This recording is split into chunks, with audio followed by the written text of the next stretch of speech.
Vivo? Já estamos ao vivo aqui com a galera. Bora, bora, bora. Que hoje é live, hein? Mais um dia, mais uma live aqui pesadíssima. Estratégias nutricionais aqui no emagrecimento. A galera já vai entrando. Bora, bora. Ansiosa, Carlinha? Boa noite. Tá ansiosa, Carlinha? Bora que hoje vai ser pau na máquina, viu? Fala pessoal, já vão entrando aí. Van, Laurinha, Ju. Bora, bora, bora, bora, bora. Cadê nosso emoji? Cadê nosso emoji? Nosso emoji, nosso emoji. Bora, pô. Soltem o emoji aí. Soltem nosso emoji. Bora. Galera da comunidade, quero ver nosso emojizinho aí. Saulão. Aline. Carol. Boa noite, pessoal. Boa noite. Isso aí, Carlinha. Quero ver nosso emoji. Hoje a gente tem coisa pra falar, viu? Hoje a gente vai falar de emagrecimento, estratégias nacionais no emagrecimento. A gente sabe que o emagrecimento é um dos temas mais em altas dentro da nutrição e do mundo, né? A gente sabe que, o contexto mundial necessita que a gente fale aqui mais de emagrecimento. E aí eu decidi trazer uma pessoa que é especialista dentro da nutrição em várias coisas. E, nutricionista, professor Rodrigo, é isso mesmo, a Sandrinha já falou aí. Já já ele deve estar entrando. E vamos, bater um papo aqui muito massa. Galera, bora fazer o seguinte. Essa live aqui, né, assim como todas as lives, elas estão sendo muito ricas em conteúdo, tá? E eu quero fazer uma coisa com vocês, tá? Em vez de a gente sair mandando pra todo mundo essa live, vamos deixar aqui entre a gente. Porque, tem gente que não tá aqui na live e tá perdendo, sabe? E, a galera tá perdendo e é isso. Então, vamos deixar aqui a live entre a gente e vamos ficar aqui nessa live quem de fato quer aprender. Ó, o Rô já entrou. Bora, Rô. Chamei aqui, ó. Bora, bora, bora, bora. Já aceitei. Olha Opa, como boa é... noite, irmão. Boa noite, satisfação total. Como é que você tá? Tô muito bem, satisfação, digo eu. Um prazer estar trocando essa ideia com você. Para mim também, não tenha dúvidas. Muito bacana já todo o trabalho que você realiza. Parabéns que o trabalho bem realizado já é algo presente e o sucesso é o futuro super claro aí no seu caminho.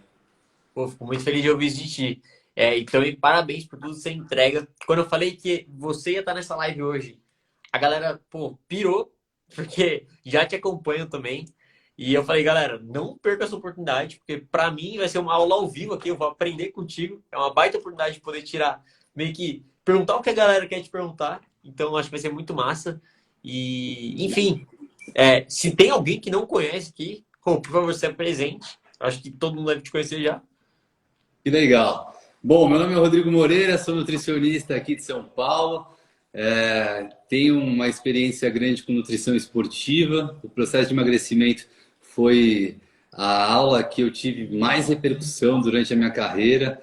Eu tive a oportunidade de viajar com esse título de Estratégias Eficientes para o Emagrecimento para vários estados, ministrando aulas, cursos, palestras e também sendo professor de pós-graduação com essa temática de 2016 até 2019. E é um tema que eu gosto bastante de falar. E atualmente também venho fazendo um trabalho forte com chás. E mais para frente a gente pode também incluir até chás para o emagrecimento, se são ou não eficientes. E é Perfeito. isso. Prazer. E se apresenta também para o Com público certeza. que às vezes aqui não te Com conhece. certeza. Galera, eu faço live aqui todo dia, basicamente. Quase todo dia tem live, tá? E todos os dias eu falo quase que a mesma coisa. Eu ainda estou graduando, estou finalizando a graduação, né? Só falta alguns estágios ali, horas de estágio. Mas, enfim, eu costumo dizer que, já estou fazendo pós-graduação, mas eu costumo dizer que acho que a minha maior qualidade, assim, que eu poderia colocar no currículo, se fosse a única coisa que eu colocaria, é que eu sou um cara que sou muito curioso. Então, assim, eu vou sempre estar querendo saber de tudo. Então, se você, me segue, ou tá, inclusive, na minha comunidade, posso até falar depois, que eu, criei uma comunidade, juntei pessoas ali que querem crescer, querem trocar, querem estar num ambiente ali de crescimento. Eu falei, cara, todo mundo aqui precisa ser curioso. Então, a gente vai falar de emagrecimento, a gente vai falar de nootrópico, a gente vai falar de chá, a gente vai falar de um monte de coisa. E por ser muito curioso, eu procuro várias referências. E é muito legal hoje estar contigo aqui, Rô, porque você é uma das referências. Inclusive, quero te fazer um agradecimento aqui, que quando eu entrei na nutrição, eu já comecei a seguir um monte de gente, assim, né? Falei, cara, já quero saber quem que tá aí no mercado, quero saber. E eu sempre te segui, desde o meu primeiro ano de faculdade, e você sempre me respondeu todas as dúvidas no direct, sempre foi super atencioso. A gente se encontrou no Arnold, pô, você foi super gente boa. Então, muito obrigado também por esse carinho e por fazer tudo que você faz. E demais. Fico muito feliz de conseguir retribuir. Para mim, saber que eu estou contribuindo é uma grande retribuição. Isso me preenche. Pô, massa. Mas Também. hoje a gente tem muita coisa para falar. A gente já fez a apresentação massa, que é legal. Mas hoje a gente tem muita coisa para falar porque, pô, o Rô já ministrou várias aulas sobre o emagrecimento. E, bom, ele já de fato é um especialista nisso. Sabe muito. Então, eu quero aproveitar o máximo de tempo que a gente tem aqui, porque tempo é um recurso limitado, então eu quero aproveitar o máximo possível disso para extrair o máximo do Rô aí. E eu sei ainda que vai faltar tempo para isso. Mas, ô, já Bom, queria te perguntar uma coisa, assim, logo de começo, cara. Emagrecimento. O que é o emagrecimento? Se pudesse definir assim, cara, que isso é emagrecimento. sensacional. Emagrecimento, a gente tem que avaliar inicialmente por composição corporal. Quando você reduz a concentração de gordura e não de peso total, você tem o processo de emagrecimento, que é a redução da acumulação de tecido adiposo em algum indivíduo. Lembrar que perder peso, você pode perder outros tecidos que também são reduzidos no processo de emagrecimento naturalmente, como até estruturas de órgãos e também estrutura óssea. À medida que você perde volume corporal, você tem adaptações estruturais, mas para que fique mais fácil realmente, o emagrecimento é quando há a perda exclusiva de gordura e a perda de peso pode envolver a massa muscular, que é um tecido que a gente busca no emagrecimento sustentar, e assim a gente precisa ter muita atenção na estruturação da alimentação e também em outros meios associados ao emagrecimento diretamente, como por exemplo o sedentarismo ou um indivíduo fisicamente ativo. Terão respostas completamente diferentes dentro desse período de emagrecimento. E colocando os comportamentos associados à parte psicológica, onde hoje muita gente acaba tendo dificuldade, a gente precisa considerar que o emagrecimento também está dentro de gerar uma condição para quem vai seguir esse planejamento de ter a adesão, entender a estrutura que ele está exposto. Então, o emagrecimento ele é complexo, no meu ponto de vista, mesmo a gente resumindo normalmente a restrição calórica.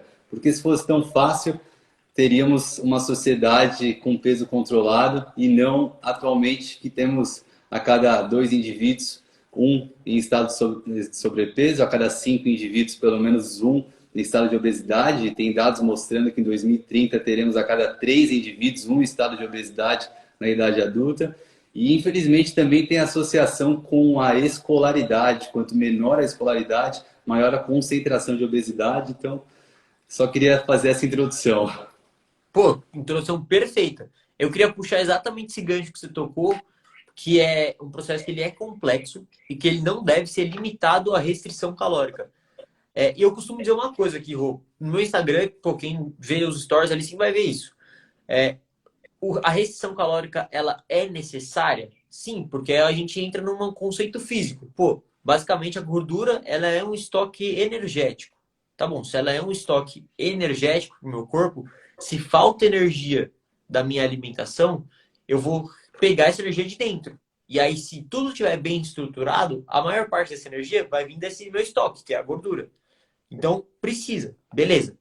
Mas criar um contexto de restrição calórica que seja sustentável e que dê resultado é extremamente complexo. Porque a gente começa a falar de, basicamente, mudar hábitos, mudar comportamento, mudar até às vezes a forma que a pessoa enxerga a comida. Então tem tanta coisa para ser mudada, manipulada, que não, acho que assim, um nutricionista ele não deve restringir isso a déficit calórico. Ainda mais para um leigo no Instagram. O cara pergunta, o que eu preciso fazer para emagrecer?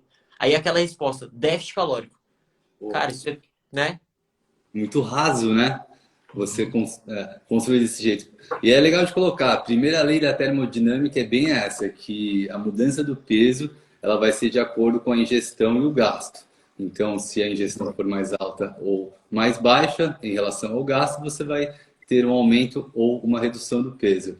E em consultório, que é uma área que muitos estudantes e profissionais acabam já buscando um direcionamento, você começa a perceber que não basta só calcular, porque você vai precisar gerar uma condição daquilo que está sendo prescrito ser aderido.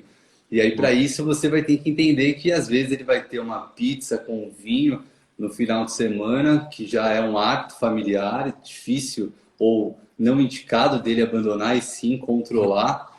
E aí você vai entendendo a influência do ambiente, não só intrínseco, que a gente fala muito de microbiota intestinal e a oferta, né? Mas o ambiente externo, que influencia diretamente nos comportamentos alimentares. E se você não tiver uma escuta ativa, empática, conseguir se colocar no lugar e considerar, inclusive, até a condição de investimento naquilo que ele vai fazer, se é sustentável, não só a dieta prescrita, mas se ele vai ter condição de manter os alimentos que estão sendo prescritos, quem sabe os suplementos, quem sabe os manipulados, porque senão tudo isso é fator de risco para não adesão e os estudos se resumem em relação às estratégias dietéticas que, independente do tipo de intervenção, se é low carb, se é vegana, a associação direta com a adesão e o resultado objetivado conquistado. Perfeito, perfeito. É, então você acaba já de trazer um grande mito aí que a gente tem da galera que coloca uma dieta como a dieta ideal, né? Na verdade, qual que é a dieta ideal? A dieta que você acabou de falar. A dieta que vai gerar um contexto inteiro para aquela pessoa de forma individualizada que ela vai conseguir seguir por mais tempo, porque o fator tempo também é muito importante, né, Rô? Não adianta eu submeter alguém a um déficit calórico que seja o mais agressivo possível e que até ele sustente por 1, 2 meses. Qual que vai ser a repercussão pós-déficit calórico e por quanto mais tempo ele seguraria? Então, o fator tempo, ele também é muito relativo. E aí, pô, às vezes você pega uma pessoa, né? Até quero te perguntar, quando você pega, assim, sei lá, um paciente que ele começou agora o processo dele, ele acabou de chegar para você, acabou de começar a treinar e ele quer emagrecer, muitas vezes esse cara nem precisa, de fato, começar já numa restrição calórica, né? Talvez se você ajustar a alimentação dele, ajustar o sono dele, ele naturalmente já treina melhor, e tudo mais, né? São Sim. processos, né? São etapas. Exato. Eu resumo a um termo que eu utilizo, que é dieta de transição.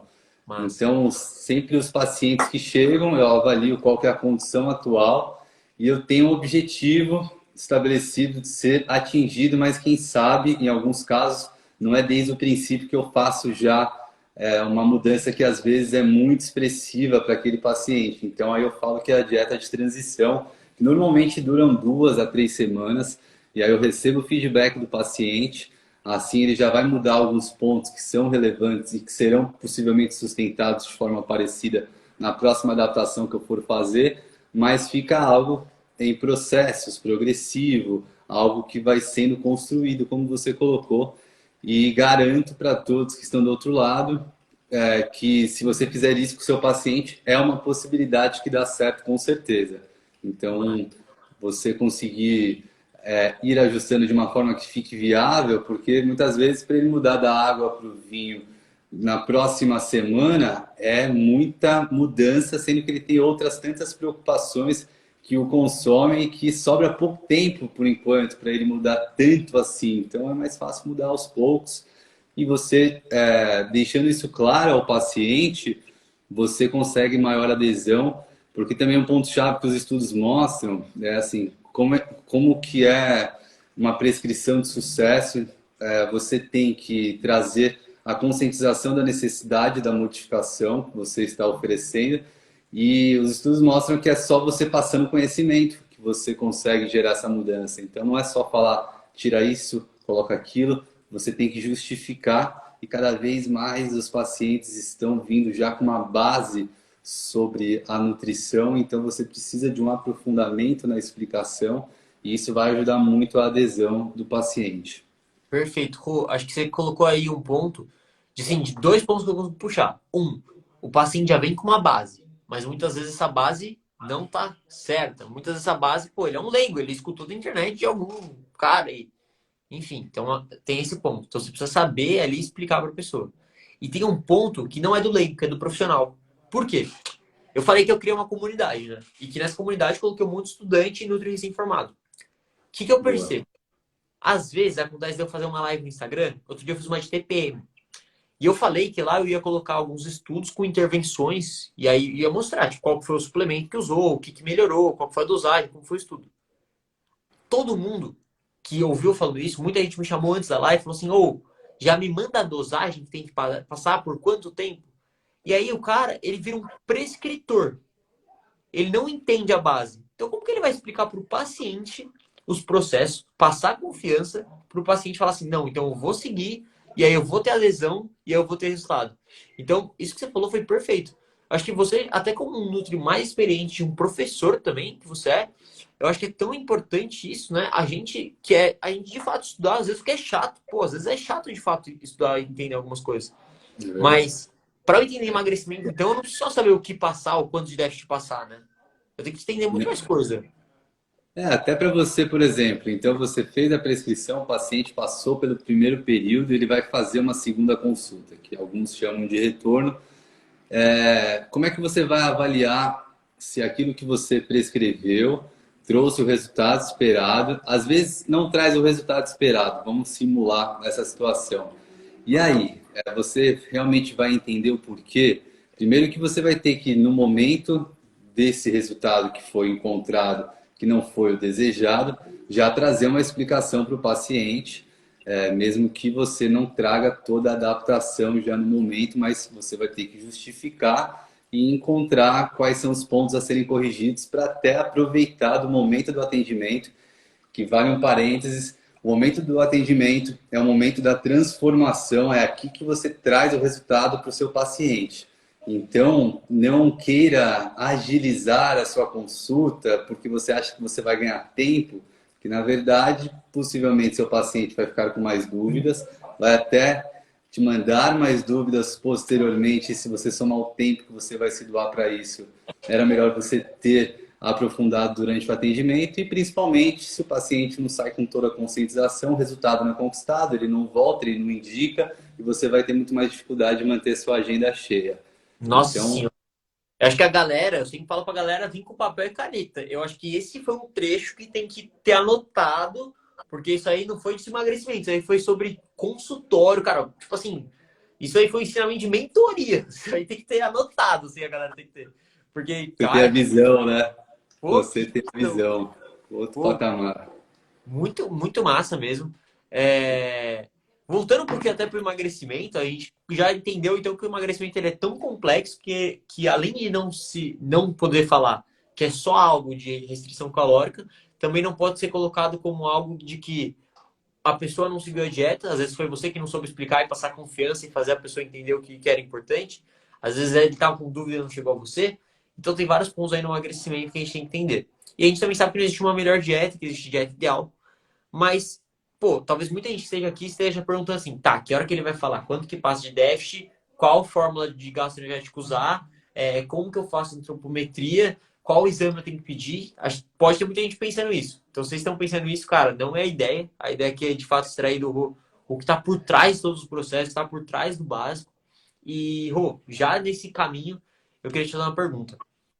Quando a gente fala de emagrecimento, a gente está falando necessariamente de cortar um nutriente, diminuir um nutriente mais ou outro, ou só focar em proteína, ou a gente está falando mais de, por exemplo, analisar se a pessoa é sedentária, primeiro, se ela é ativa, né? Ou eu dou carbo para todo mundo, ou se a pessoa ela tem um pré-diabetes. O que você analisa assim na pessoa?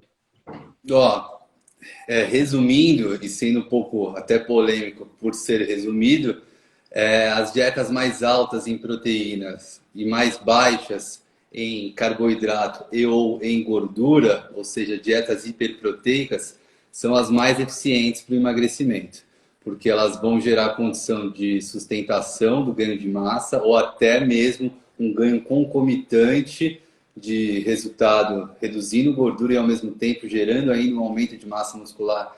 Se houver um bom alinhamento do treinamento, do descanso e da distribuição calórica e de macronutrientes no dia, mas você vai precisar reduzir as fontes de energia. E aí você pode brincar eu coloco desse jeito, né? Ou seja, você pode modular, você pode individualizar de acordo com as preferências alimentares do seu paciente a ingestão de gordura e de carboidrato. Porém, a de gordura, normalmente, se você está falando de uma dieta hiperproteica rica em fontes de origem animais, você já tende a oferecer uma quantidade mais alta de gordura, consequentemente, mesmo optando por carnes mais magras.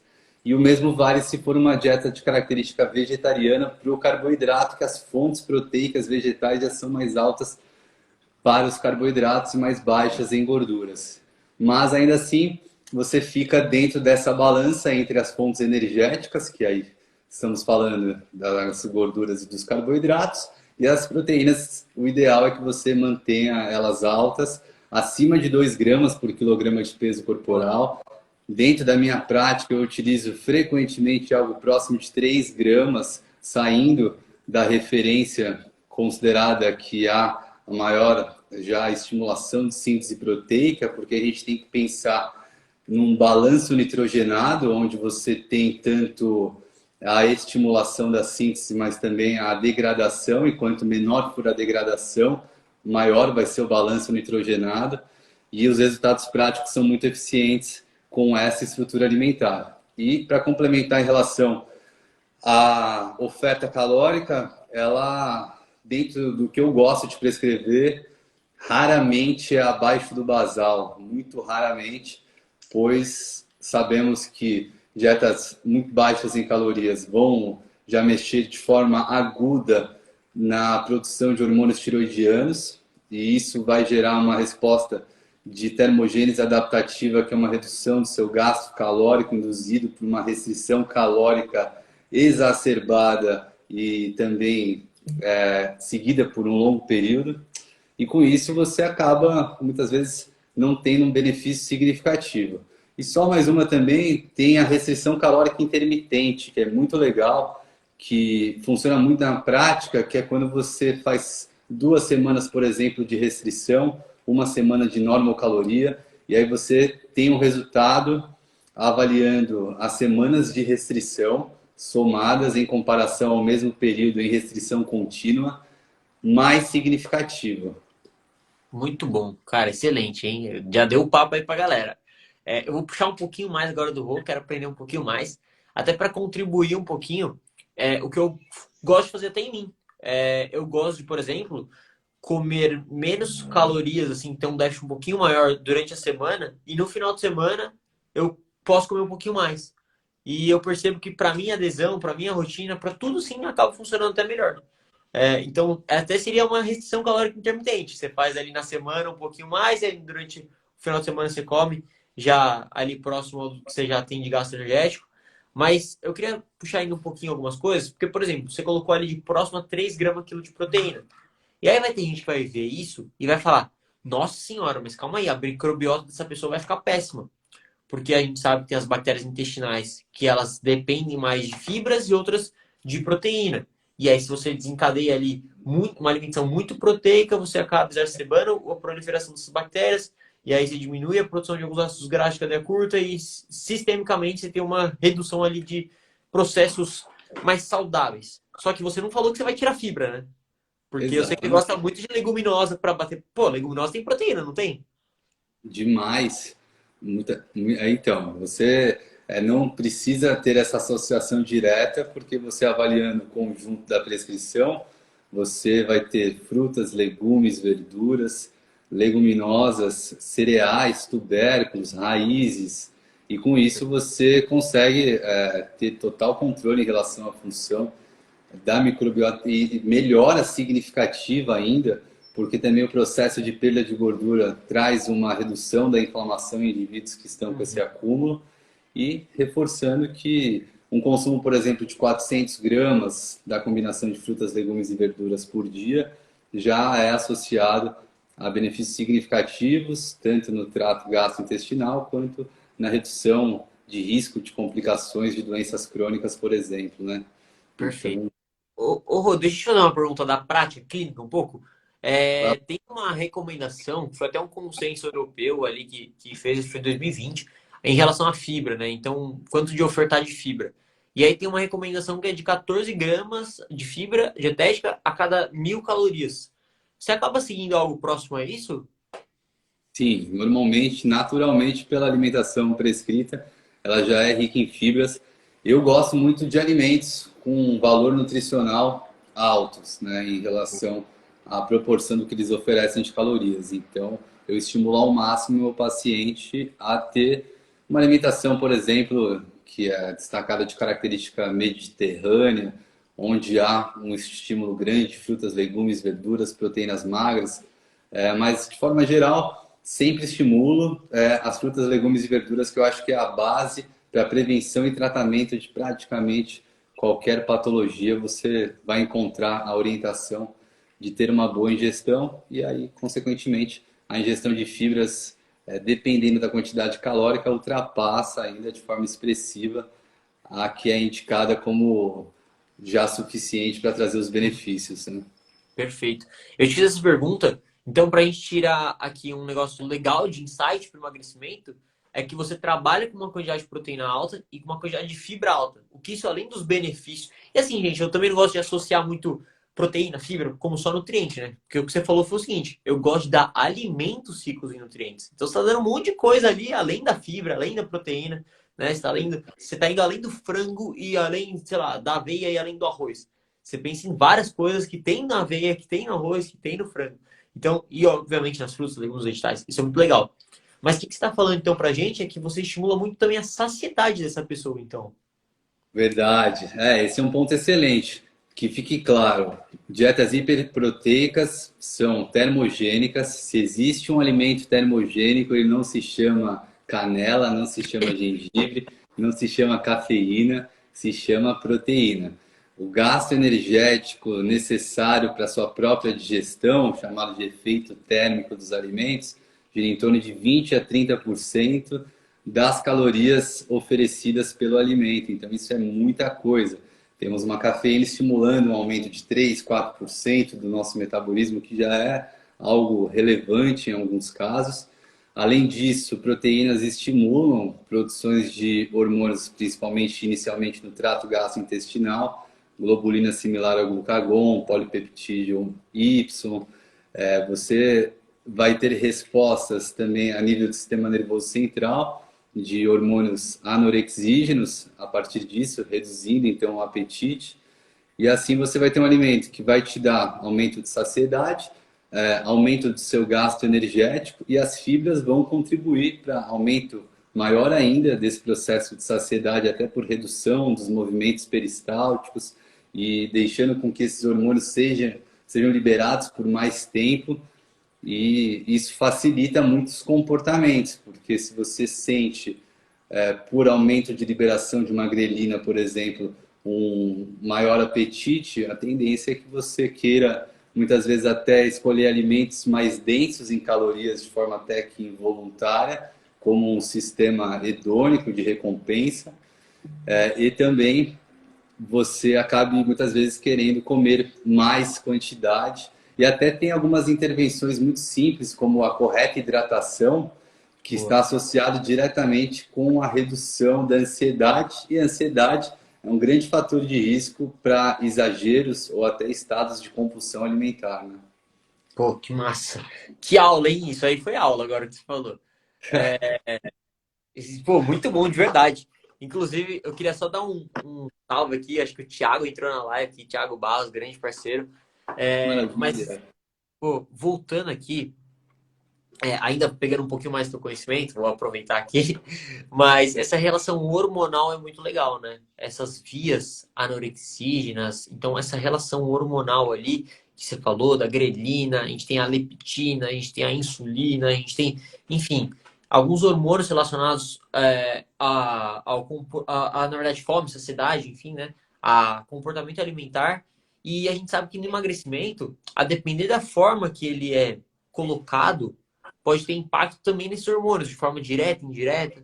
Por exemplo, na prática clínica, você vê pessoas que comem muito pouco, ou treinam muito e aí acabam tendo uma baixa disponibilidade energética, né? Pô, treina muito e aí acaba não sobrando muita caloria, energia, até por esse organismo.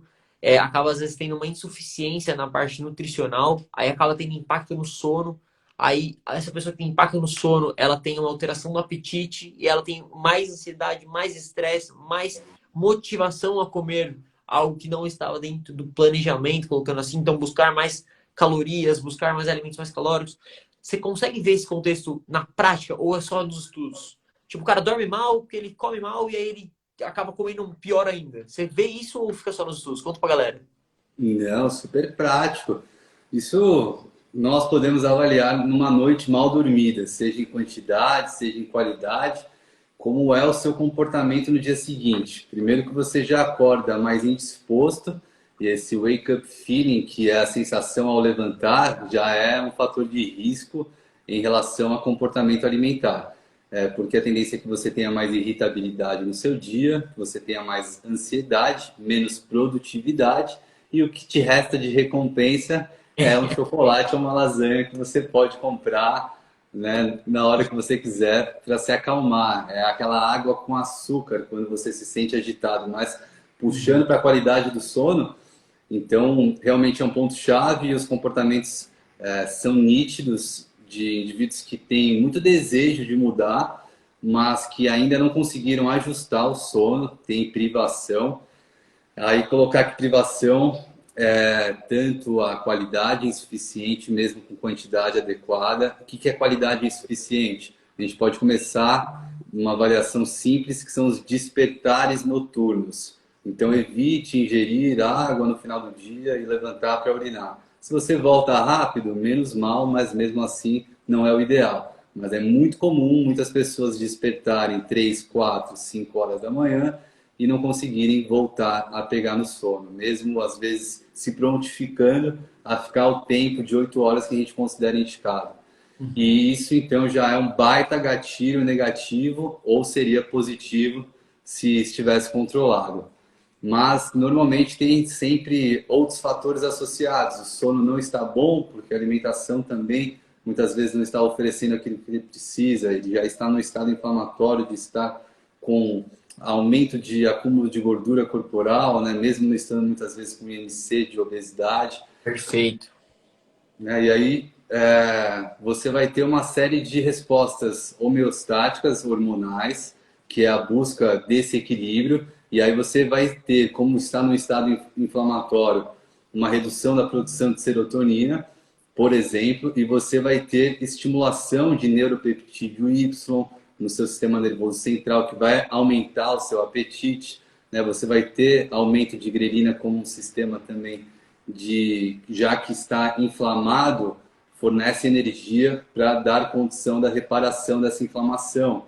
Mas tudo isso normalmente está associado com um ganho de peso indesejado pelos hábitos que estão estabelecidos. Isso é muito comum na prática. Então, colocando mais alguns dedos aí na informação, muitas vezes, durante o atendimento, eu tenho que falar muito mais sobre o sono, sobre a importância da organização do seu dia, para que a pessoa consiga cumprir com tudo que ela precisa, muito mais, às vezes, do que propriamente explicar sobre as mudanças alimentares que ela precisa fazer. Mas entender que tem vários outros pontos que, se ela não ajustar, ela vai ter muita dificuldade para conseguir seguir o planejamento alimentar, seja comigo, com você ou com qualquer outro profissional que esteja aí na live.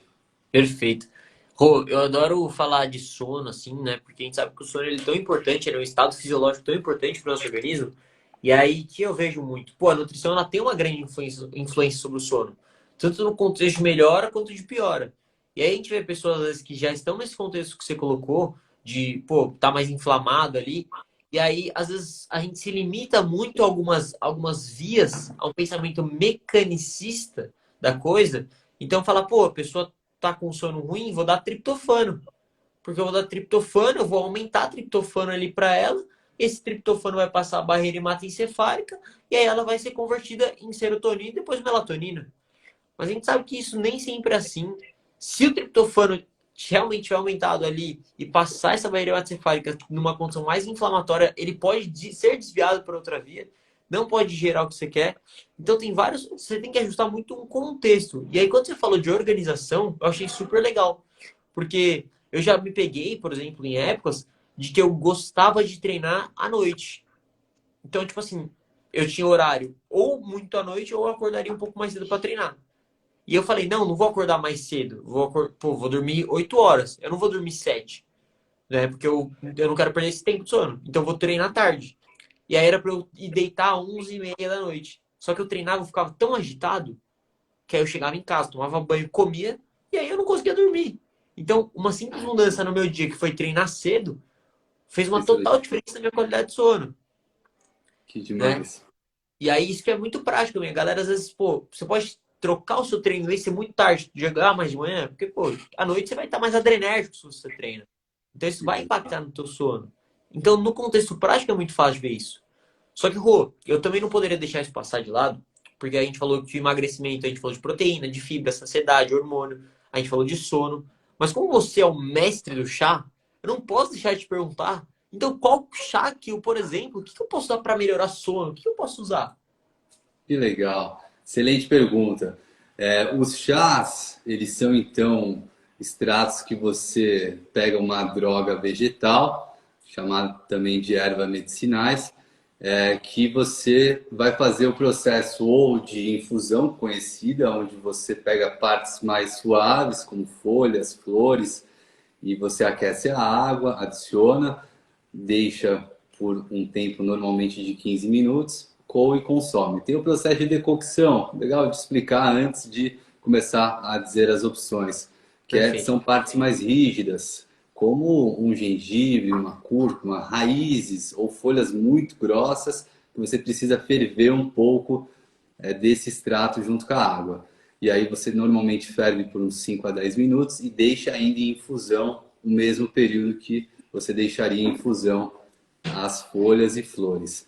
Tem o processo de maceração, que pode ser a frio, se você deixar uma raiz de gengibre em 1 litro de água, deixando por 24 horas, você vai ter uma excelente extração dos componentes presentes, ou mesmo você pode macerar, já fazer a ação mecânica e com isso já extrair os nutrientes presentes. Beleza, a partir disso a gente já começa a dar um pouco de orientação de que chás eles podem sim servir como drogas vegetais e que a gente tem que ter atenção e saber utilizar e se beneficiar com as opções que nós temos à disposição.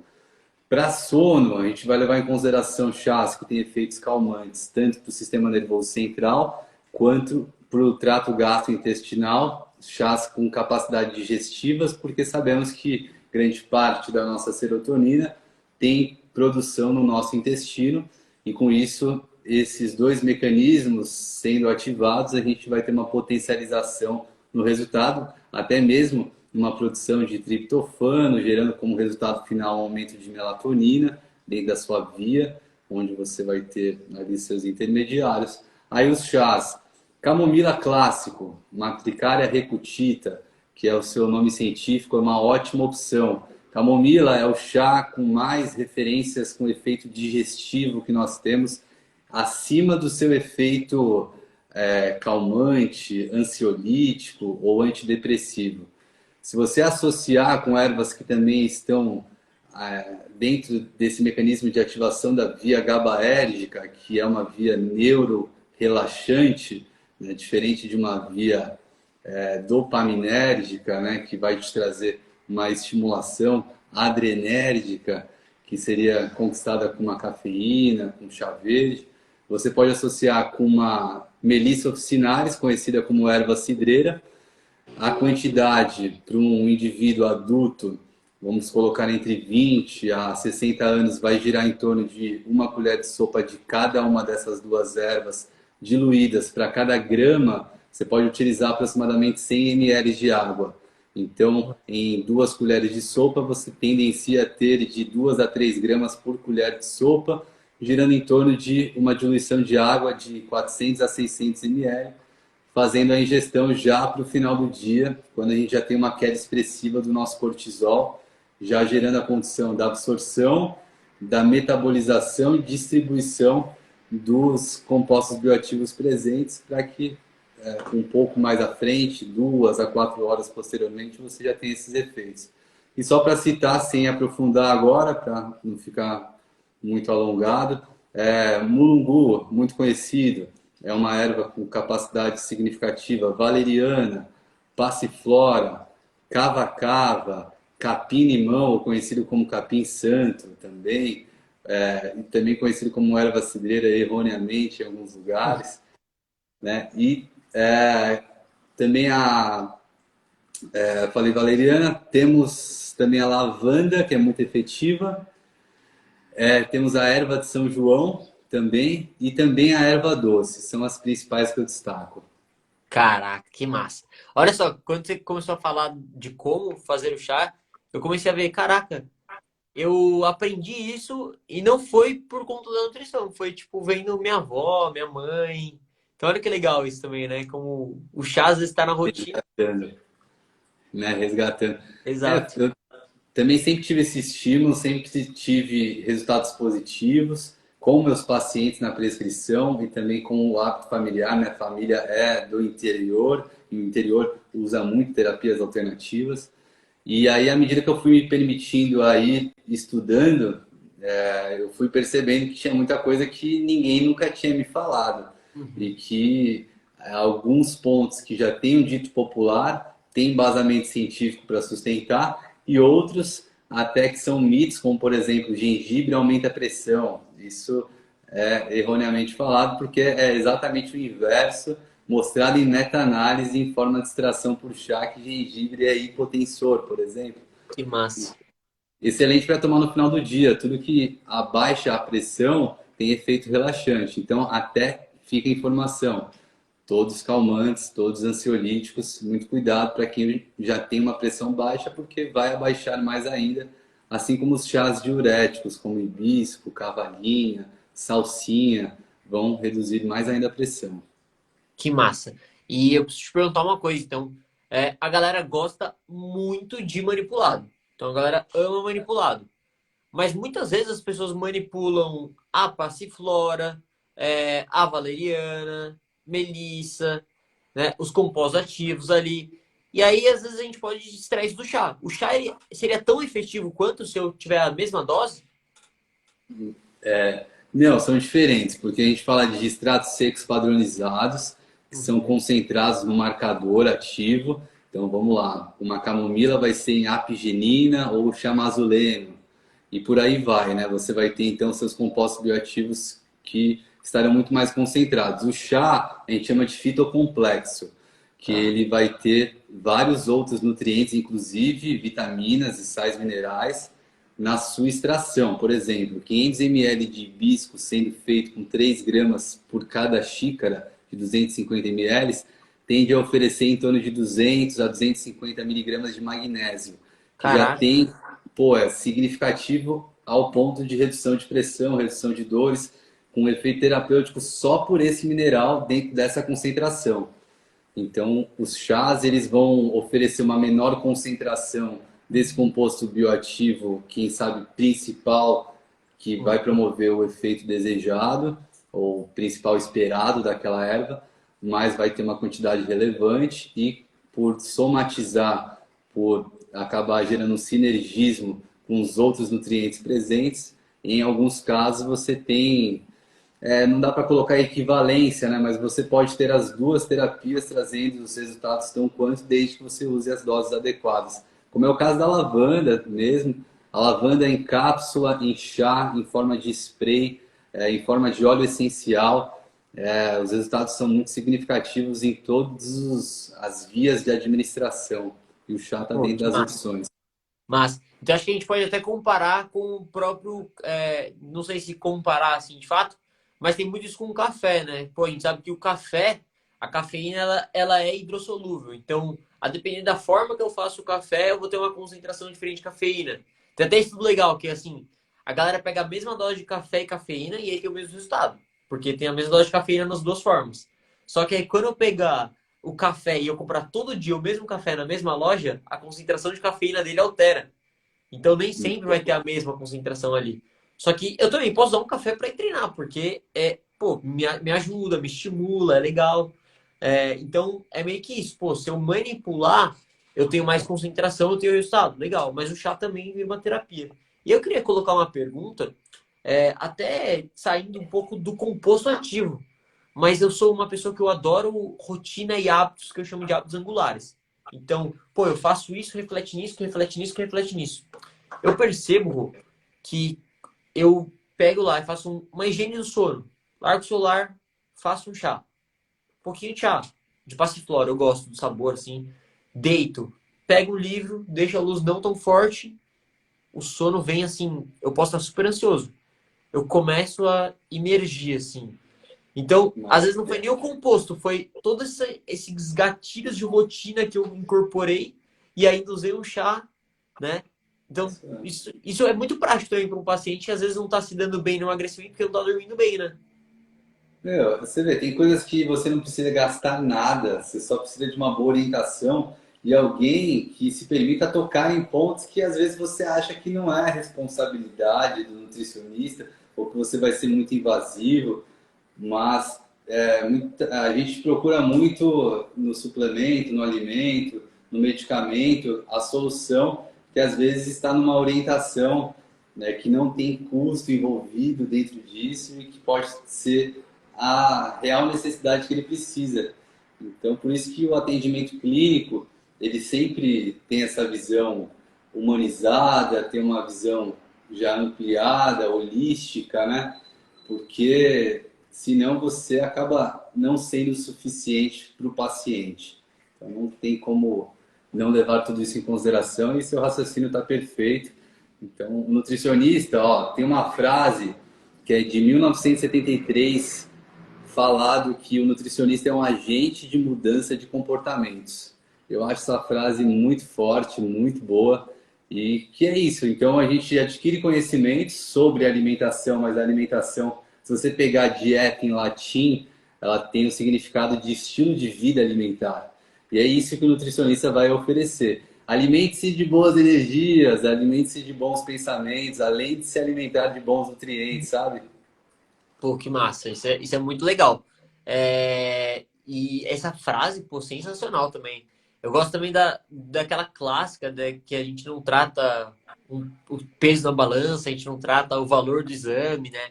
A gente trata de fato o paciente. E como isso é tão complexo, porque é um ser humano, não adianta só falar assim, ah, você vai emagrecer porque está em déficit calórico. De novo, aquele mesmo passo. Pô, você vai emagrecer porque você vai seguir um contexto alimentar que vai te permitir sim estar em déficit calórico, mas de uma forma sustentável, de uma forma que você vai ter adesão. Até se a gente pudesse até trazer uns highlights aqui dessa live, né? Ó, estão pedindo pra gente fazer 3 horas de live. Carlinhos, assim Três não dá, horas. né? Aí não dá, porque ele tem que descansar, eu tenho que descansar também. Enfim, mas voltando, se a gente fosse pegar um highlight nessa live, a gente poderia então primeiro ir pensando de que o emagrecimento ele não é perda de peso, ele é uma perda de gordura, se a gente for colocar de forma mais assertiva. Então, não necessariamente vai perder peso, o ideal é perder gordura. O segundo ponto é trabalhar com alimentos que vão promover não só uma densidade nutricional, né, que a gente vai ter ali bons nutrientes, mas também ter uma densidade ali em relação densidade calórica um pouco mais baixa, talvez seja interessante para ter mais saciedade, comer mais volume, oferecer proteínas e fibras para oferecer mais saciedade, termogênese e tudo mais. A gente pode falar também que a gente acabou não entrando nesse assunto, mas o carboidrato, por exemplo, uma pessoa que treina com mais musculação, por exemplo, que é muito comum, crossfit, o carboidrato vai ser essencial para essa pessoa manter os treinos bons, né, Rô? Como que você lida com Sem isso? Você que dúvida. é esportiva muito forte. Não, muito importante.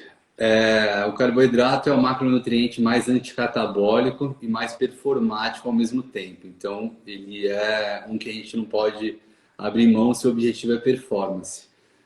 Porque se você estiver com estoque de glicogênio mais baixo antes de iniciar o exercício, você vai ter tanto maior produção de ureia, que é um fator catabólico já sendo avaliado, você vai ter maior produção de 3-metilhistidina, que também é um fator catabólico que vai estimular cortisol, que é também um hormônio que em seu excesso é problemático, e você vai ter uma antecipação e não condição de máxima intensidade aplicada no exercício que você for realizar. Ou seja, você não vai conseguir nem chegar na alta intensidade, que que você poderia se estivesse com um bom estoque de energia, que é o glicogênio, e você não vai conseguir sustentar nem mesmo essa um pouco mais baixa intensidade pelo tempo que você conseguiria sustentar a mais alta intensidade se você estivesse com uma quantidade mais alta de glicogênio. Isso já é mostrado em Bergstrom em 1967, com a atualização de Asker Drup mais para frente, né, já nos anos 2000, e que há recomendação de American College of Sports Medicine, que você tem todas essas informações que eu estou passando de forma bem descrita e aprofundada para entender toda essa parte mecanicista envolvida. Então, carboidratos precisam estar em quantidade adequada. Normalmente, a dificuldade para atletas de elite é bater a quantidade de carboidrato que precisa, porque aí a gente não está falando de 2, 3, 4, 5, nem 6 gramas por quilograma de peso em muitos casos. A gente precisa bater 8, às vezes 10, e aí você precisa de muitos recursos suplementares para que você gere uma condição de aproximação dessa ingestão, e essa ingestão ela tende a ser um fator diferencial no rendimento e também preservação desse atleta em relação à sua recuperação, isso mostrado em níveis de CK, que você é um marcador indireto mais associado principalmente à musculatura esquelética, mas também à musculatura cardiovascular e também em sistema nervoso central, que a gente tem produção de creatina quinase e por aí vai, né? Então, carboidrato não dá para vacilar. É super diferente você pegar um indivíduo que quer puramente estética de um indivíduo que você realmente quer fazer ele melhorar os resultados e fazer ele conseguir ser o melhor do esporte que ele estiver praticando. É bem diferente a dieta. Pô, que massa, que massa. Então, incorporando aí nesses nossos highlights, cara, o carboidrato ele é super importante se você está querendo manter performance, treinar bem. Então, beleza, vou fazer uma restrição calórica, mas não tenta tirar o carboidrato da vida da pessoa. E muitas vezes é um mito, né? A pessoa já chega com essa crença de que eu vou poder comer pão, eu vou poder comer arroz, eu vou poder comer macarrão, feijão. Né? As pessoas já chegam com essa crença no consultório. Então, se você tem esse background relacionado ao contexto mais científico da coisa e você sabe passar isso para o paciente, você acaba passando a confiança de que ele pode comer e que é dessa forma que ele vai ter resultado. Porque também que eu vejo muitas pessoas jogando uma restrição calórica muito alta, um carbo muito baixo, essa pessoa começa a treinar de forma muito pior e aí isso acaba impactando lá no gasto energético que você calculou também. Então tem É um tiro no pé. um tiro no pé. Ó, uma frase que eu falava bastante nessa aula que eu falei no começo, que foi uma aula de sucesso, que eu me lembro com muito carinho, que era sobre estratégias nutricionais no emagrecimento, é durante o treinamento onde você mais gasta gordura no seu dia. Então, o que você menos pode fazer para o seu paciente que treina é dificultar com que ele treine bem. Então, dê condição dele treinar bem, porque ele treinando bem, ele vai gastar mais energia e gordura durante o treinamento e também durante o momento de recuperação. Então, pelo menos traga a ingestão de carboidrato num time adequado, tanto antes, em algumas horas anteriores, e subsequente também, para ter uma boa recuperação. Pô, que massa. Fora que foi o que você falou, né? Carboidrato é um grande modulador aí, não só de parâmetros relacionados a estresse, mas como até estresse muscular, pô. Se a gente tem um carboidrato muito baixo, uma ingestão calórica muito alta, a gente tem maior dano muscular, a gente vai ter uma maior permeabilidade de membrana, e aí, pô, se for dosar a tal da CK que você falou, inclusive, você vai ver ela mais alta, você vai falar, pô, esse cara tá se sentindo fadigado. Então, você vai pegar tanto a clínica quantas vezes a parte de exame que o teu paciente ele vai às vezes já ter feito o exame, vai te levar, ó, tô vindo aqui já com o exame. E aí você saber manipular isso, manipular não só o carboidrato, mas a tua fala diante do paciente, a gente vai voltar no primeiro ponto que talvez foi o mais importante para mim nessa live. Foi, cara, a transformação é no consultório. A gente acha que a transformação é um mês depois, né? É um mês depois que a pessoa fez a dieta. Mas a real transformação é lá, no cara a cara, ali no tete a tete. E, pô, que massa. Ou acho que é legal falar pra galera que, apesar dos highlights que eu tô fazendo aqui agora, foi tanta coisa falando nessa live, é legal falar que a gente vai dar uma surpresa para esse pessoal, né? Um presente. E, Sensacional, conta mais. pô, eu costumo falar o seguinte: se a pessoa ela tá aqui 9h30 da noite, durante a semana, acompanhando uma live de conteúdo, essa pessoa ela tá comprometida. essa pessoa, ela tá disposta a crescer, ela tá disposta a evoluir, né? E, inclusive, se você é essa pessoa, se você é um nutri-informação, se você é um nutricionista formado, eu gosto de pessoas assim, eu quero andar sempre com pessoas assim. E eu preciso retribuir isso para você de alguma forma. Eu e o Rô, a gente quer retribuir isso para vocês. Então a gente vai preparar ali um material, um e-book resumo dessa live e vamos entregar para vocês, que vocês merecem isso, tá? Inclusive eu vou deixar esse e-book que lá na minha comunidade, é uma comunidade que eu estava falando, que eu criei, no qual, de fato, quem está ali são pessoas que promovem um ambiente de crescimento, pessoas que estão ali lutando para adquirir mais conhecimento, produzir mais conteúdo, adquirir mais confiança. Tudo isso é muito importante. A gente está junto nesse movimento, né? Se você não quiser tá lá, se você só quiser pegar o e-book e sair fora também, pode fazer isso. Cada um fica à vontade, mas vai estar lá e a gente vai disponibilizar ele já num post depois dessa live. E Rô, eu queria te agradecer, primeiramente, porque pô, eu não tenho nem palavras. Eu tô falando pra galera do lado da comunidade que eu tô realizando alguns sonhos, assim, que eu olhei 3 anos atrás, assim, 4 anos atrás, na verdade, eu falei, caraca, eu tô seguindo essa galera. Ontem eu fiz live com o Manda, live com você hoje, pô, live com algumas pessoas que estão por vir aí. Eu tô falando, caraca, como é mágico, como a internet é mágica. Eu queria te agradecer de verdade, que você continua sendo uma referência, continua sendo uma pessoa que eu admiro muito. E obrigado de verdade por compartilhar comigo dessa aula pra mim, em especial, e pra toda essa galera. E demais. Parabéns por todo o trabalho que você já vem realizando, pela contribuição para a nutrição. Isso me brilha os olhos e tenho certeza que você sente que você vem se ajudando a crescer, se desenvolver e ajudando mais pessoas a conseguirem também se desejarem ter uma oportunidade de ter um lugar legal para aprender, um ambiente bom de estar. E assim a nutrição que agradece, né? Eu sou só mais um representante apaixonado que buscarei sempre fazer a minha parte de continuar estudando, também compartilhando e que a gente possa fazer outras ações e que a galera também engaje cada vez mais dentro das ações que você vem fazendo para que isso se prolifere e a gente consiga aí criar uma comunidade onde todos estejam dividindo para multiplicar, né? Pô, perfeito. Eu acho que essa live, ela foi igual você falou nos Reels. Uma maravilha! Que maravilha! Essa live Muito bom. foi muito bom. E acho que a galera agora só tem que tirar um print nosso aqui. E eu sempre falo assim pra galera, cara, tira um print nosso. Ó, a Morgana até já mandou o print. Porque é um momento final da nossa live. Ele é um marco mesmo. É um registro que eu falo assim, é um registro que eu guardo todos os prints das lives, estou guardando pra mim, porque eu falo, cara, isso aqui é muito significativo. Então, o print de hoje com a hashtag maravilha! Bora, Sensacional. galera. Tira o Bora, print aí. bora. Acho que já Faz aí tiraram. a nosso Já tiraram, print. já tiraram. Galera é rápida. Mas foi obrigadão. Vou fazer o post agora pra galera pegar esse material. Mas estamos juntos demais. Espero sim fazer mais coisas contigo. E, pô, de coração, tamo junto. Você é meu irmão. E é isso. Fica com Deus aí. Valeu, boa noite para todo mundo. Foi um prazer. Até a Boa próxima. noite, pessoal. Tamo junto. Obrigado.